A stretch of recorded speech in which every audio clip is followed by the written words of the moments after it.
इसके कारण उसे ऑफिस पहुंचने में बहुत देर हो गई। जैसे ही वो ऑफिस पहुंचा, ऑफिस बॉय ने उसे बताया कि बॉस ने उसे अपनी केबिन में बुलाया है। रमाकांत समझ गया कि बॉस से आज उसे जबरदस्त डांट मिलने वाली है। तुम हद करते हो रमाकांत, ऐसे कैसे चलेगा? सॉरी सर, वो बस छूट गई थी इसलिए लेट हो गया। मैं लेट के लिए कुछ नहीं कह रहा, वैसे भी महीने में 10 दिन तो तुम लेट ही आते हो। मैं कह रहा हूँ सेल्स के लिए। ये तीसरा महीना है, तुमने एक भी वाटर प्यूरिफायर नहीं बेचा है। देखो, मैं इस तरह मुफ्त में तुम्हें सैलरी नहीं दे सकता। नहीं सर, मैंने तो 3 प्यूरिफायर। रमाकांत के बॉस उसे डांट ही रहे थे कि तभी उनके दरवाजे पर नॉक हुई। उन्होंने कम इन कहा तो रमाकांत के साथ ही काम करने वाला प्रभाकर अंदर आया। उसे देखते ही बॉस खुश हो गए। सर, आपने मुझे बुलाया था? अरे आओ आओ प्रभाकर, ये लो तुम्हारे लिए। बॉस प्रभाकर को एक लिफाफा देते हैं। प्रभाकर उसे खोलकर देखता है। उसमें एक लेटर होता है जिसमें उसके प्रमोशन की बात लिखी होती है। Promotion? Thank you so much sir. अरे प्रभाकर, कुछ सेल्स टिप्स इस रमाकांत को भी दे दो। 3 महीने हो गए, इससे एक प्यूरिफायर नहीं बिका। जी बॉस, दे दूंगा। प्रभाकर, इस महीने मुझे प्यूरिफायर की सेल नहीं मिली तो तुम्हें ऑफिस आने की कोई जरूरत नहीं है। बॉस की बात को सुनकर रमाकांत ने प्रभाकर की ओर गौर कर देखा। प्रभाकर उसका सीनियर था और वो हमेशा रमाकांत के सीधेपन का फायदा उठाता था। उसके नाम की सेल्स वो खुद के नाम पर लिखा देता। 3 महीने से रमाकांत ने जो भी सेल की थी उसने उस पर अपना नाम चढ़ा लिया। वह बॉस से उसकी शिकायत नहीं कर सकता था क्योंकि बॉस प्रभाकर को बहुत इंटेलिजेंट समझते थे और उसे बुद्धू। बहरहाल जब वो बॉस के ऑफिस से बाहर आया तो एक और सदमा उसका इंतजार कर रहा था। उसने देखा कि प्रभाकर कामिनी से हंस कर बातें कर रहा है और उसे अपने प्रमोशन की बात बता रहा है। अरे बहुत बहुत मुबारक हो प्रभाकर सर, आप तो सच में कमाल हैं। अरे कमाल वमाल कुछ नहीं है कामिनी, बस मेहनत करता हूँ, बाकी सब ऊपर वाले के हाथ में है। अच्छा कामिनी, अगर तुम आज फ्री हो तो हम शाम को कॉफी पीने चले? क्यों नहीं सर, ये तो मेरा सौभाग्य होगा कि आपके जैसे सीनियर के साथ कुछ वक्त बिताने का मौका मिलेगा। रमाकांत कामिनी को बहुत पसंद करता था। मन ही मन उसने तो कामिनी और उसकी शादी के बाद होने वाले बच्चे तक का नाम सोच रखा था। लेकिन उस दिन कामिनी और प्रभाकर को हंस कर बातें करते देख वह बहुत उदास हो गया। उसने मन ही मन एक निर्णय लिया और उसी समय ऑफिस से निकल गया। उसके बाद वो शहर के पास वाली नदी के पास गया। उसके ऊपर बने पुल से नदी की ओर झांक कर सोचने लगा, क्या भगवान, मेरे जैसे लोग आप बनाते ही क्यों हैं? ना तो नौकरी सही चल रही है और ना ही जिससे प्रेम करता हूँ उससे विवाह की कोई उम्मीद। अरे हम जैसे लोग बोझ है, बोझ। आज धरती से ये बोझ कम कर रहा हूँ। मैं आ रहा हूँ आपके पास, आपसे मुझे बहुत सवाल भी करने हैं। ये कहकर वो नदी में कूद पड़ा। नदी गहरी थी, वह तुरंत ही डूबने लगा। तभी अचानक एक आदमी वहां आया और वो रमाकांत को बचाकर नदी के किनारे ले आया। थोड़ी देर बाद जब रमाकांत की नींद खोली तो उसने खुद को किनारे पर पाया और अपने बगल में उस आदमी को बैठे हुए देखा। तुम कौन हो? अरे आपको होश आ गया? आपको जब तैरना नहीं आता तो इतने गहरे पानी में क्यों गए? आप डूब रहे थे और मुझे आपको बचाना पड़ा। अरे भाई, मैं आत्महत्या करने के लिए कूदा था, तुमने मुझे क्यों बचा लिया? क्या समय आ गया है, कोई चैन से मरने भी नहीं देता। ऐसा मत कहिए, भगवान ने ये कीमती जान इसलिए नहीं दी कि आप आत्महत्या करके इसे खत्म कर लें। तो क्या करूं? हर दिन घुट घुट कर मरता रहूं? उसके बाद रमाकांत ने उस आदमी को अपनी दुख भरी कहानी बताई। बस इतनी सी बात पर जान देने निकल पड़े? तुम्हारे लिए ये इतनी सी बात है, मेरे लिए बहुत बड़ी। वैसे तुम भी क्या समझोगे, तुम पर तो नहीं बीत रही है ना? रमाकांत, तुम्हारी सारी परेशानियों का हल है मेरे पास।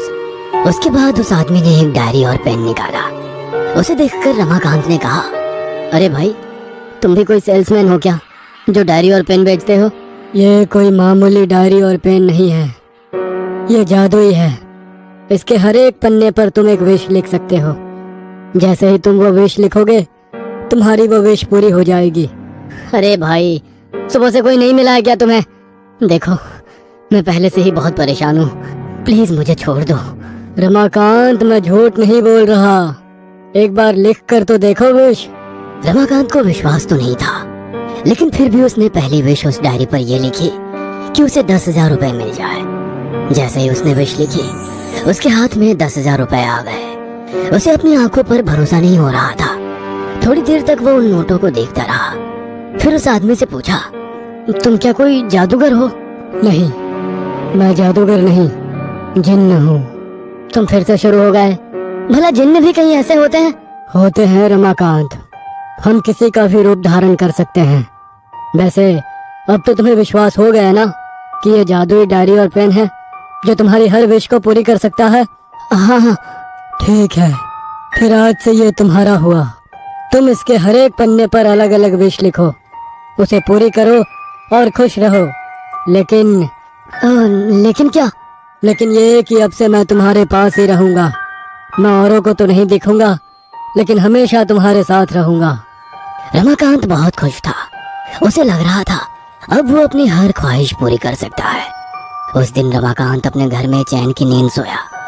अगले दिन उसने उस डायरी के एक पन्ने में एक बहुत बड़े घर की विश लिखी। वो किराए के छोटे से घर में रहकर तंग आ चुका था। तुरंत ही उसे एक आलीशान घर मिल गया। फिर उसने एक महंगी कार की विश की, वो भी पूरी हो गई। लाखों रुपए मांगे, वो भी मिल गए। कुछ महीनों बाद अब वो पुराना रमाकांत नहीं रहा, बल्कि वो जाना माना रईस रमाकांत हो चुका था। एक दिन अपने बड़े से स्विमिंग पूल में तैरते हुए उसे प्रभाकर की याद आई। मेरे सीनियर प्रभाकर ने मुझे बहुत बेवकूफ बनाया है, मेरा हक मारा है। अब उसे इसकी सजा मिलनी चाहिए। अब मैं बताता हूँ उसे कि दूसरे का हक मारने का अंजाम क्या होता है। उसके चलते मेरी नौकरी खतरे में आई थी ना, अब उसकी नौकरी भी नहीं बचेगी। उसके बाद रमाकांत ने उस डायरी में लिखा कि प्रभाकर बीच मीटिंग में सबके सामने बॉस को जूते से मारे। इधर उसने विश लिखा, उधर वो पूरा हो गया। प्रभाकर के जूता मारने के कारण उसके बॉस ने उसे नौकरी से निकाल दिया। रमाकांत ये जानकर बहुत खुश हुआ। अब तो रमाकांत उस डायरी और पेन से कहीं गैर जरूरी चीजों की मांग भी करने लगा। धीरे धीरे डायरी के पन्ने कम होने लगे। एक दिन जब डायरी में सिर्फ आखिरी पन्ना बचा तो उसे अपनी मोहब्बत कामिनी की याद आई। आज मेरे पास सब कुछ है, सब कुछ, दौलत, शोहरत, महंगी गाड़ी, आलीशान घर, बस मेरी महबूबा कामिनी ही नहीं है। मुझे नहीं लगता है अब उसे मेरे पास आने से कोई दिक्कत होगी। रानी की तरह रखूंगा मैं उसे, रानी की तरह। आज इस डायरी में आखिरी विश लिखकर उससे शादी कर लूं, फिर जिंदगी आराम से कटेगी। ये सोचकर वो डायरी के आखिरी पन्ने में अपनी आखिरी विश लिखने लगा। लेकिन ये क्या, वो उसके आखिरी पन्ने में अपनी आखिरी विश लिखने की लाख कोशिश करता, लेकिन वो लिख नहीं पाता। वो बहुत परेशान हो गया। परेशान होकर वो जिन्नों को बुलाने लगा। अचानक वो जिन्न उसके सामने प्रकट हो गया। जिन भाई, ये देखो, तुम्हारी जादुई डायरी और पेन खराब हो गई है। मैं इस पर अपनी आखिरी विश लिखना चाह रहा हूँ, लेकिन मैं लिख नहीं पा रहा। प्लीज तुम मेरी मदद कर दो ना। रमाकांत, इस डायरी की एक बात तो मैं तुम्हें बताना ही भूल गया। इसके आखिरी पेज पर तुम नहीं लिख सकते।